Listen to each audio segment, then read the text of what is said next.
నమస్తే, నా పేరు కిరణ్. ఎస్టీ న్యూస్ కి స్వాగతం. ముందుగా హెడ్లైన్స్. బుల్లెట్ ట్రైన్ లా పరిగెడుతున్న శ్రీప్రకాష్ విద్యానికేతన్ స్కూల్ బస్సులు. హరిమంటున్న జనాల ప్రాణాలు తప్పించుకోవాలని చూస్తున్న యాజమాన్యం. టీడీపీ మహానాడుకు ఖరారైన Andhra university engineering ground.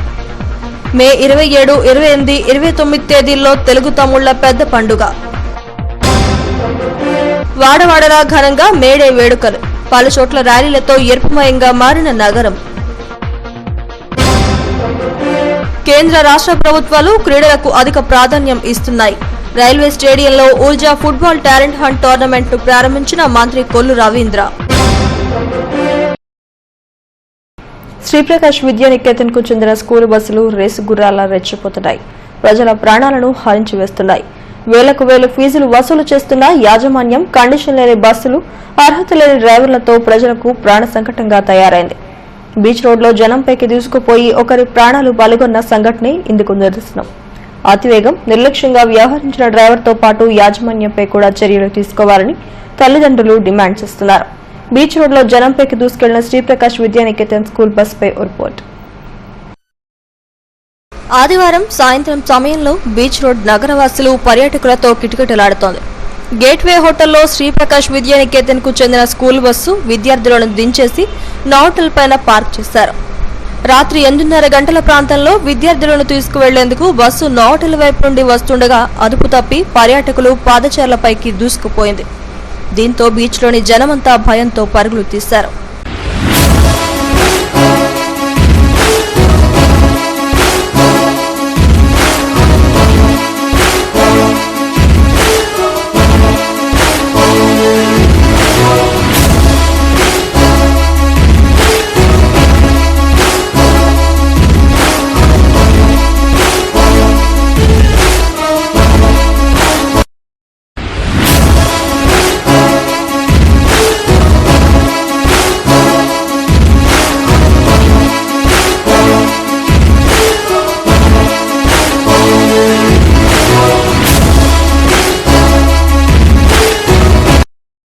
Bus అదుపు తప్పి జనం మీదికి దూసుకుపోవడంతో సుమారు 12 మంది తీవ్రంగా గాయపడ్డారు.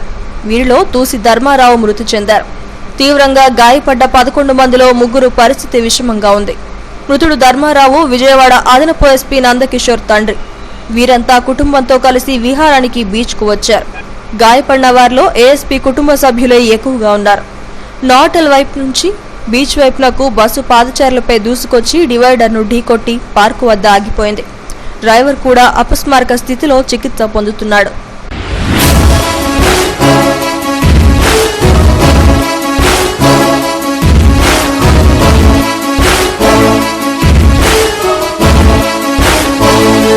ఇదిలా ఉంటే ప్రమాదానికి కారణాలపై పోలీసులు ఆరా తీస్తున్నారు. సంఘటనా స్థలంలోని దూసి ధర్మారావు తీవ్ర రక్తస్రావమై ప్రాణాలు కోల్పోయారు. బస్సు అతివేగమా, డ్రైవర్ నిర్లక్ష్యమా అనే కోణాల్లో పోలీసులు దర్యాప్తు ప్రారంభించారు. స్కూల్ బస్సులో విద్యార్థులెవరూ లేకపోవడంతో పెను ప్రమాదం తప్పినట్లయింది. నగర సిపి యోగానంద్ హుటాహుట్న సంఘటనా స్థలానికి చేరుకున్నారు.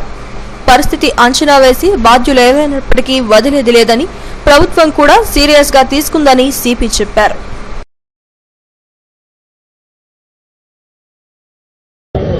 పేవ్మెంట్ కి ఎదురుకుండా ఒక కాంక్రీట్ వాల్ కానీ, లేకపోతే స్ట్రాంగ్ ఐరన్ పిల్లర్స్ కానీ, పెద్ద కాంక్రీట్ పిల్లర్స్ కానీ, ఇన్ కేసు దురదృష్టవశాత్తు ఏదైనా వెహికల్ అటువంటి జరిగిందా కానీ దాన్ని నివారించడానికి ఇక్కడ పేమెంట్ మీద, లేకపోతే వీటి మీద కూర్చున్న వాళ్ళకి నష్టం జరగకుండా, ఇటువంటి యాక్సిడెంట్ పునరావృతం కాకుండా చూడటానికి మా ప్రయత్నం చేస్తాం.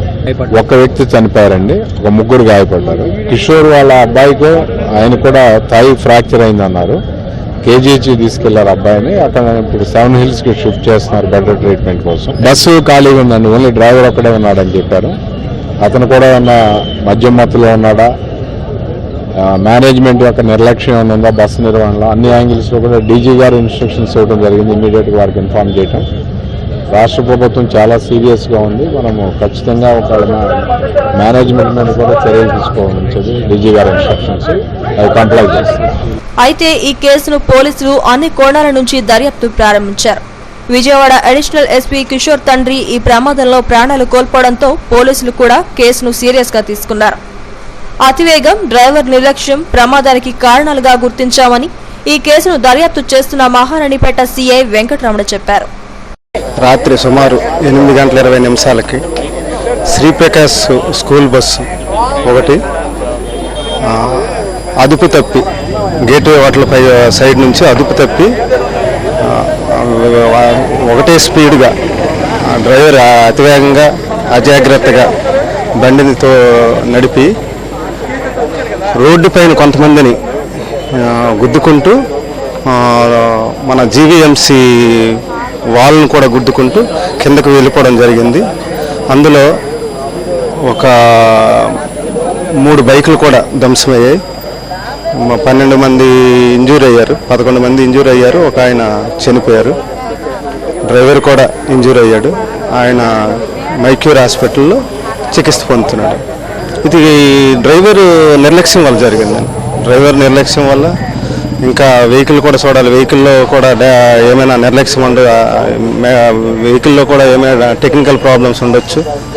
అవన్నీ చూసి దర్యాప్తులో వేలకు వేలు ఫీజులు వసూలు చేస్తున్న విద్యార్థుల ప్రాణాలకు రక్షణ లేకుండా పోయింది. శ్రీప్రకాష్ స్కూల్ బస్సే ఇందుకు నిదర్శనంగా చెప్పొచ్చు. కండిషన్లో లేని బస్సులు, నిర్లక్ష్యంగా వ్యవహరించే డ్రైవర్లతో పిల్లలు ఇంటికి తిరిగి వస్తారనే గ్యారంటీ లేకుండా పోయింది. విశాఖ నగరంలో కొన్ని ప్రైవేట్ స్కూళ్ల దోపిడీకి అడ్డు అదుపు లేకుండా పోతుంది. పిల్లల ప్రాణాలకు రక్షణ లేకుండా పోతుంది. వేలకు వేలు ఫీజులు వసూలు చేస్తున్నా పిల్లల ప్రాణాలకు రక్షణ కల్పించడంలో వాళ్ళు యాజమాన్యాలు నిర్లక్ష్యంగా వహిస్తున్నారు. కొన్ని స్కూల్ బస్సులు నిర్లక్ష్యం వలన, డ్రైవర్ నిర్లక్ష్యం వలన, యాజమాన్యాల పర్యవేక్షణ లేకపోవడం వలన ప్రమాదాలు జరుగుతున్నాయి. బీచ్ రోడ్లో ఒక శ్రీప్రకాష్ చెందినటువంటి స్కూల్ బస్సు అదుపు తప్పి ఒకరి ప్రాణాలను బలికొంది. మరి 11 మంది ఆసుపత్రిలో చికిత్స పొందుతున్నారు. అయితే పిల్లలు ఆ బస్సులో ఉన్నట్లయితే పరిస్థితి ఏ విధంగా ఉండేదో అర్థం చేసుకోవచ్చు. కెమెరా పర్సన్ శ్రీనివాస్తో చిట్టిబాబు ఎస్డివి, విశాఖపట్నం. తెలుగుదేశం పార్టీ ప్రతిష్టాత్మక మహానాడుకు విశాఖ వేదికైంది. మంత్రులు బృందం పర్యటించి ఏయూ ఇంజనీరింగ్ కళాశాల గ్రౌండ్ను వేదికగా నిర్ణయించారు. మే 27, 28, 29 తేదీల్లో 3 రోజుల పాటు మహానాడు విశాఖలో జరగనుంది. వేదిక ఖరారు కావడంతో మిగతా కార్యక్రమాలపై పార్టీ అధిష్టానం దృష్టి సారించింది. మహానాడుపై రిపోర్ట్. తెలుగుదేశం పార్టీ వ్యవస్థాపకుడు అన్న ఎన్టీఆర్ జన్మదిన వేడుకలను మహానాడుగా నిర్వహిస్తారు. మహానాడును 3 రోజుల పాటు పండుగ వాతావరణంలో నిర్వహిస్తారు. విశాఖలో మహానాడు వేదిక ఖరారు కోసం పార్టీ రాష్ట్ర అధ్యక్షుడు కళా వెంకట్రావు, మంత్రులు చిన్నరాజప్ప, గంటా శ్రీనివాసరావు, అయ్యన్న పాత్రుడులు ఉదయం నుంచి పర్యటించారు. బీచ్ రోడ్లోని ఏపీఐఐసి, ఏయూ ఇంజనీరింగ్ కళాశాల గ్రౌండ్, ఆరిలోలోని ఖాళీ స్థలం, ఉక్కు నగరంలోని మైదానాన్ని మంత్రుల బృందం పరిశీలించింది. మధ్యాహ్నానికి ఈ 4 స్థలాల వివరాలను ముఖ్యమంత్రికి నివేదించారు. సీఎం ఏయూ ఇంజనీరింగ్ కళాశాల గ్రౌండ్ కే ప్రాధాన్యం ఇచ్చారు. పార్టీకి దిశానిర్దేశం చేసే మహానాడు పలు అభివృద్ధి సంక్షేమ కార్యక్రమాలకు తీర్మానాలు చేయనున్నట్లు రాష్ట్ర అధ్యక్షుడు కళా వెంకట్రావు తెలిపారు. మొత్తం 15 కమిటీలు వేస్తామని అన్నారు. ఎవరి బాధ్యతలు వారు సక్రమంగా నిర్వహించడం ద్వారా మహానాడు విజయవంతం చేయడానికి కృషి చేస్తారని తెలిపారు. తెలుగు రాష్ట్రాల నుంచి అధిక సంఖ్యలో నాయకులు, కార్యకర్తలు తరలివస్తున్నందున ఏయూ ఇంజనీరింగ్ కళాశాల గ్రౌండ్ నే ఎంపిక చేసినట్లు జిల్లా మంత్రి అయ్యన్న పాత్రుడు తెలిపారు. అన్నగారు పుట్టినరోజు సందర్భంగా ఫైనల్ అయిన అన్నీ ఉంటాయి.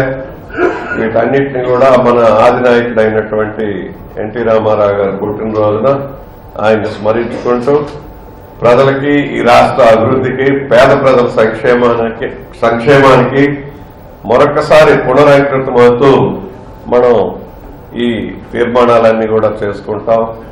ఈ పునరంకితం అనేటటువంటిది ఏదైతే ఉందో డెవలప్మెంట్, సంక్షేమం, ఈ రెండు ప్రత్యేకంగా మొన్న ఈ 3 సంవత్సరాలు అయింది.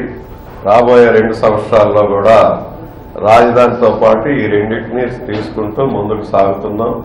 ప్రజా ధ్యేయం, ప్రజా శ్రేయస్సు, రాష్ట్ర అభివృద్ధి చంద్రబాబు నాయుడు గారి తాలూకా ధ్యేయం అని చెప్పి మనం చేసుకుంటూ సెలవు తీసుకుంటాం. మొదటి ఎన్టీ రామారావు గారు పార్టీ పెట్టిన నుంచి కూడా ప్రతి 2 సంవత్సరాలకు ఒకసారి మహానాడు చేయడం, ప్రతి సంవత్సరం కూడా చేయడం మాకు అలవాటు, మీ అందరికీ తెలుసు. గతంలో 2 సార్లు విశాఖపట్నంలో వేదికగా చేసాం, బ్రహ్మాండం చేసాం. మళ్ళీ 15 సంవత్సరాల తర్వాత మళ్ళీ ఈ అవకాశం మాకు రావడం జరిగింది. విశాఖపట్నంలో మహానాడు చేసే అవకాశం. ఇది మహానాడు అంటే మాకు తెలుగుదేశం పార్టీ ప్రతి కార్యకర్తకు కూడా, అభిమానులందరికీ కూడా ఒక పండుగ లాంటిది. రెండోది ఏంటంటే మహానాడులో రాబోయే రోజుల్లో పార్టీకి దిశ నిర్ణయించే వేదిక. మనం ఏం చేయాలి, పార్టీ ముందుగా నడిపించాలి, ప్రభుత్వ పరంగా ఏ కార్యక్రమాలు చేయాలి, చేస్తున్న కార్యక్రమాలు ప్రజలకు ఏ విధంగా తీసుకెళ్లాలన్నది ఒక మంచి వేదిక. మాకు అనేకమైన చర్చలు జరుగుతాయి. రాష్ట్ర వ్యాప్తంగా అందరు కార్యకర్తలు సీనియర్లు మాట్లాడతారు. వేదిక ఖరారు కావడంతో నగరంలో మహానాడు సందడి ప్రారంభమైంది. సమయం తక్కువగా ఉండడం వల్ల ఈ 15 కమిటీలు ఇప్పటి నుంచే కార్యక్రమాలను ప్రారంభించనున్నాయి. ఈ నెల 5, 6 తేదీల్లో మంత్రి లోకేష్ కూడా విశాఖ జిల్లాలో పర్యటించనున్నారు. మహానాడు ఏర్పాట్లు పర్యవేక్షించడంతో పాటు నూతనంగా నిర్మించిన పార్టీ జిల్లా కార్యాలయాన్ని కూడా ప్రారంభించే అవకాశాలు ఉన్నాయని పార్టీ వర్గాలు తెలిపాయి. శ్రీప్రకాష్ విద్యానికేతన్ స్కూల్ బస్సులు బుల్లెట్ ట్రైన్లో పరిగెడుతున్నాయి. బీచ్ రోడ్లో అదుపు తప్పి పర్యాటకులపై దూసుకుపోయిన సంఘటనలో ఒకరు చనిపోగా 11 మంది తీవ్రంగా గాయపడి ఆసుపత్రిలో చికిత్స పొందుతున్నారు. ప్రమాదం జరిగిన ప్రాంతం నుండి మరిన్ని వివరాలు మా బ్యూరో చీఫ్ చిట్టుబాబు వివరిస్తారు. బీచ్ రోడ్ లో నావటల్ ఎదురుగా నిన్న రాత్రి ఒక స్కూల్ బస్సు, శ్రీప్రకాష్ చెందినటువంటి స్కూల్ బస్సు డివైడర్ డ్యూకెట్టి ప్రాణాలు బందుకోవడం జరిగింది. ఈ బస్సు పరిస్థితి చూసినట్లయితే ఏమాత్రం కండిషన్ లేని విధంగా ఉంది. బస్సు డ్రైవర్ అపస్మారక స్థితిలో హాస్పిటల్లో చికిత్స పొందుతున్నాడు. అయితే ఈ బస్సు చూస్తే ఎక్కడ ఎఫ్సి అంటే బ్రేక్ ఫెయిల్ అయిందని ఇంకా అధికారులు నిర్ధారించాల్సి ఉంది. అయితే ఇది ఎంతవరకు పిల్లలకి భద్రత చేకూర్చే విధంగా ఈ బస్సును పరిశీలించి చూసినట్లయితే ఈ ప్రమాదం ఎంత తీవ్రంగా జరిగిందో మనం అర్థం చేసుకోవచ్చు. బస్సు స్టీరింగ్ శుభ్రంగా నలిగిపోవడం జరిగింది. అలాగే డ్రైవర్ కూర్చునే సీటు కూడా వంగిపోయి విరిగిపోవడం జరిగింది. ఇంజిన్ కూడా అంత కండిషన్ లేనటువంటి పరిస్థితి మనం చూస్తున్నాం. బస్సు అద్దాలు కూడా పూర్తిగా ధ్వంసమైనవి. అడ్డు అదుపు లేకుండా ఈ స్కూల్ యాజమాన్యాలు కండిషన్ లేని బస్సులు తిప్పుతున్నారనడానికి ఇదొక నిదర్శనం మాత్రమే.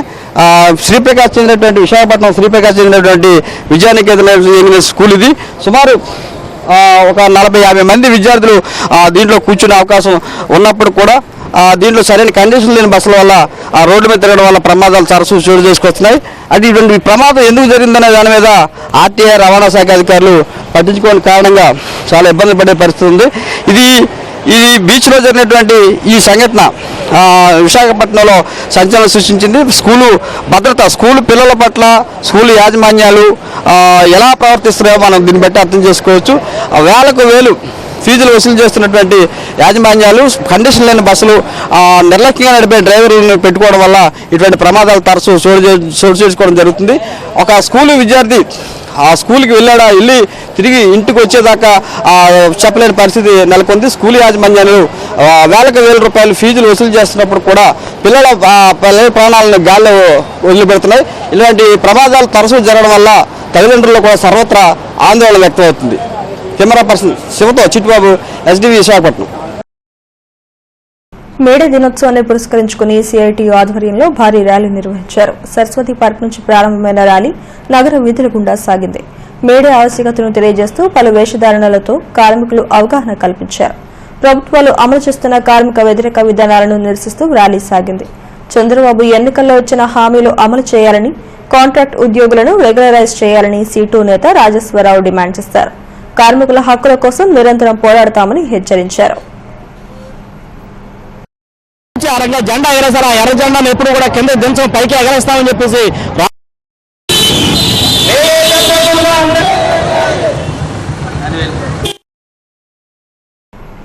కేంద్ర రాష్ట్ర ప్రభుత్వాలు క్రీడలకు అధిక ప్రాధాన్యం కల్పిస్తున్నాయని రాష్ట్ర క్రీడల శాఖ మంత్రి కొల్లు రవీంద్ర తెలిపారు. రైల్వే స్టేడియంలో ఊర్జువా 2017 CIPF football talent hunt tournament ను ఆయన ప్రారంభించారు. ఈ టోర్నమెంట్ లో అండర్-19 కు చెందిన 16 టీంలు పాల్గొన్నాయి. ఈ సందర్భంగా మంత్రి మాట్లాడుతూ ప్రధాని మోడీ పిలుపు మేరకు ఈ టోర్నమెంట్ దేశవ్యాప్తంగా నిర్వహిస్తున్నట్లు చెప్పారు.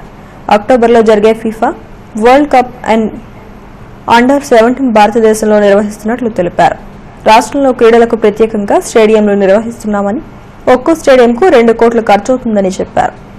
ఈ కార్యక్రమంలో మంత్రులు అయ్యన్న, గంటా శ్రీనివాసరావు, ఎంపీ హరిబాబు, ఎమ్మెల్యేలు విష్ణుకుమార్ రాజు, జిల్లా కలెక్టర్ ప్రవీణ్ కుమార్ తదితరులు పాల్గొన్నారు.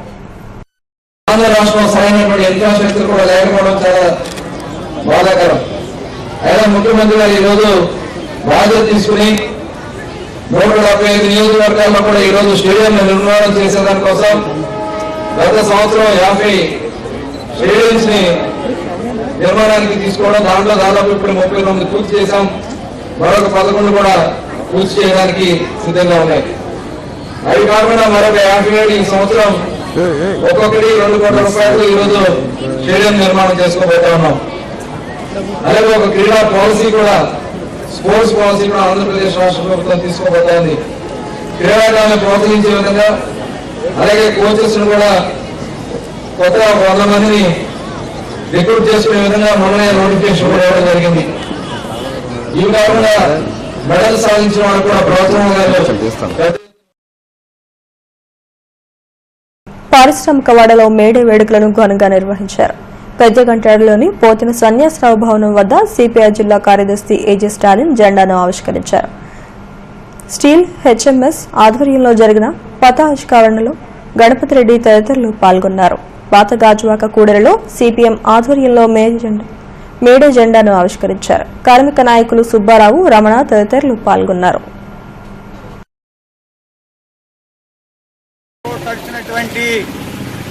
ఈ చొక్కాని జెండాగా మలుచుకుని చేసినటువంటి వీరోచిత పోరాటమే మొట్టమొదటి హక్కు 8 గంటల హక్కుగా సాధించుకున్నారు కార్మికులు. గ్రూప్ 2 పరిష్కారం వాయిదా వేయడాన్ని కోరుతూ విద్యార్థులు ఏయూ ఎదుట రాస్తారోకో నిర్వహించారు. బీసీ సంక్షేమ సంఘం జాతీయ అధ్యక్షుడు ఆర్ కృష్ణయ్య ఇచ్చిన పిలుపు మేరకు ఈ ఆందోళన చేపట్టారు. గ్రూప్ 2 పరీక్ష తేదీలను వెంటనే మార్పు చేయాలని డిమాండ్ చేశారు. ఏపీపీఎస్సీ చైర్మన్ మొండిగా వ్యవహరించడం తగదని, విద్యార్థుల జీవితాలతో ఆడుకోవద్దని కోరారు.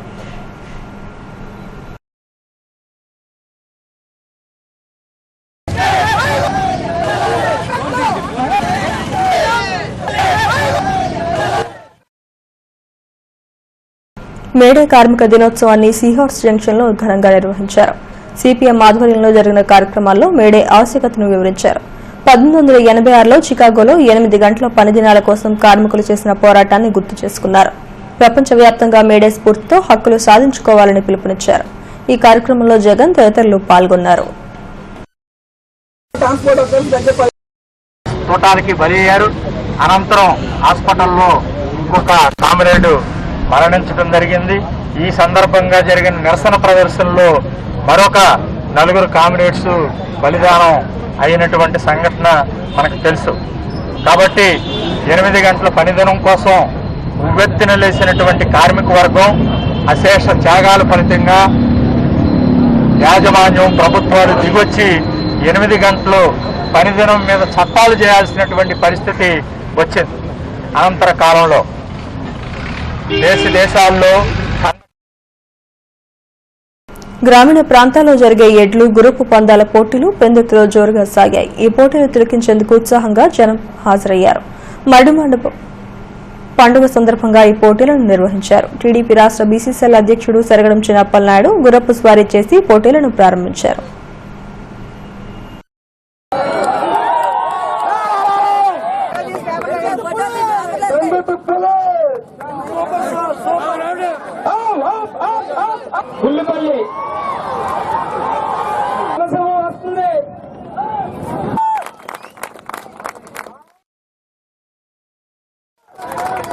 ధన్యవాదాలు తెలియజేస్తూ, ఎప్పుడు గుర్రపు స్వారీ పోటీలు నేను కూడా ఎప్పుడు చూడలేదు. మన గుల్లిపల్లిలో గుర్రపు స్వారీ పోటీలు పెట్టి ప్రపంచ శాంతిని కోరుతూ పెద్దకంటాడ శివారు పెద్దపాలెం మసీదు వద్ద ప్రత్యేక ప్రార్థనలు చేశారు. దీన్ ఇజాతమా పేరుతో ఉద్యమం నుంచి సాయంత్రం వరకు ఉపన్యాస కార్యక్రమం నిర్వహించారు. ముస్లిం మత పెద్దలంతా ఒక వేదికపైకి వచ్చి ఈ కార్యక్రమాన్ని చేపట్టారు. ప్రపంచ శాంతి కోసమే ఇటువంటి ప్రార్థనలు చేస్తున్నట్లు నిర్వాహకులు మహమ్మద్ కుర్బీన్ తెలిపారు. ఎలా సర్దుకుని ఎలా ఉండాలనేది అందరికీ బోధిస్తున్నాం. విశ్వశాంతి గురించి ప్రార్థన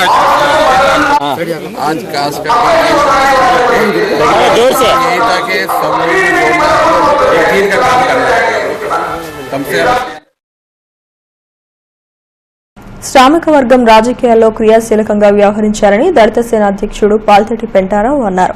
పౌర గ్రంథాలయంలో మేడేతో పాటు అంబేద్కర్ జన్మదిన వేడుకలను నిర్వహించారు. మార్క్స్, అంబేద్కర్ సిద్ధాంత భూమికగా కార్మిక వర్గం రాజ్యాధికార సాధన కోసం ఉద్యమించారని ఆయన పిలుపునిచ్చారు. ఈ కార్యక్రమంలో పలువురు నాయకులు, కార్యకర్తలు పాల్గొన్నారు. కార్మిక వర్గానికి 8 గంటల పనిదినాలు రావడం అనేటువంటిది వారి త్యాగ ఫలితమే. అయితే 1986 నుంచి 1942 వరకు భారతదేశంలో కార్మిక వర్గానికి ఈ హక్కులు పోలీస్ బ్యారక్స్ గ్రౌండ్ లో సమ్మర్ కోచింగ్ క్యాంపులను మంత్రులు సిహెచ్ అయ్యన్న పాత్రుడు, కొల్లు రవీంద్రలు ప్రారంభించారు. ఈ నెల 1వ తేదీ నుంచి 31వ తేదీ జిల్లా వ్యాప్తంగా నిర్వహించే ఈ సమ్మర్ క్యాంపులలో 35 రకాల ఈవెంట్స్ కు సంబంధించి బాలబాలికలకు శిక్షణ ఇస్తారని మంత్రి అయ్యన్న పాత్రుడు తెలిపారు. రాష్ట్రంలో క్రీడలకు సంబంధించి మట్టిలో మాణిక్యాలు ఉండాలని, వారిని వెలికితీసి శిక్షణ అందిస్తే దేశానికి మంచి పేరు తెస్తారని అన్నారు. పేద పరిస్థితుల్లో ఉన్న క్రీడాకారులను గుర్తించి వారికి వృత్తి కల్పించి కోచ్లను పెట్టాలని సూచించారు. ఈ కార్యక్రమంలో ఎమ్మెల్యేలు గణబాబు, గణేష్ కుమార్, జిల్లా కలెక్టర్ ప్రవీణ్ కుమార్ తదితరులు పాల్గొన్నారు. నిర్మాణం చేస్తారు. మంచి మంచి క్రీడాకారులు ఉన్నారు. రిటైర్ అయినటువంటి పర్సన్ చాలా మంది ఉన్నారు. వాళ్ళందరినీ స్పోర్ట్స్ కి సలహాదారులు పెట్టండి.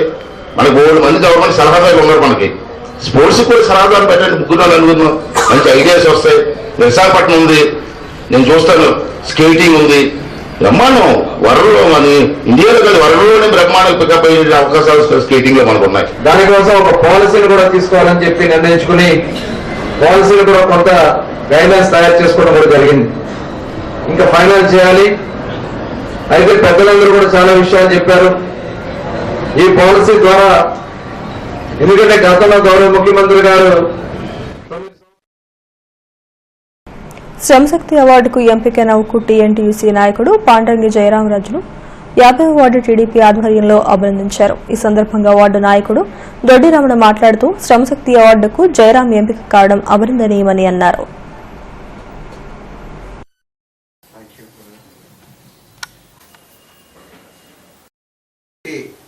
నేను గత 30 సంవత్సరాలుగా పార్టీ కోసం కార్మిక రంగంలో కూడా స్టీల్ ప్లాంట్లో అనేక పదవులు నిర్వహించి కార్మికులకు స్టీల్ ప్లాంట్ పరిరక్షణ కొరకు, కార్మికుల పరిరక్షణ కొరకు, కార్మికుల అభివృద్ధి కొరకు, ప్లాంట్ పరిరక్షణ కొరకు అనేక కార్యక్రమాలు చేసిన కళ వెంకట గారికి నా కృతజ్ఞతలు తెలుపుకుంటున్నాను.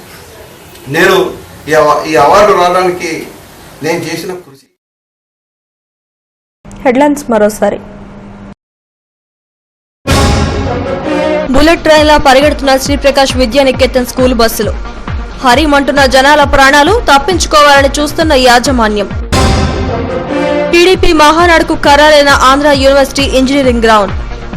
మే 27, 28, 29 తేదీల్లో తెలుగు తమ్ముళ్ల పెద్ద పండుగ. వాడవాడలా ఘనంగా మేడే వేడుకలు. పలు చోట్ల ర్యాలీలతో ఎరుపుమయంగా మారిన నగరం. కేంద్ర రాష్ట్ర ప్రభుత్వాలు క్రీడలకు అధిక ప్రాధాన్యం ఇస్తున్నాయి. రైల్వే స్టేడియంలో Urja football talent hunt tournament ను ప్రారంభించిన మంత్రి కొల్లు రవీంద్ర. ఈ వార్తలు ఇంతటితో సమాప్తం. మరిన్ని వార్తా విశేషాల కోసం చూస్తూనే ఉండండి STV న్యూస్.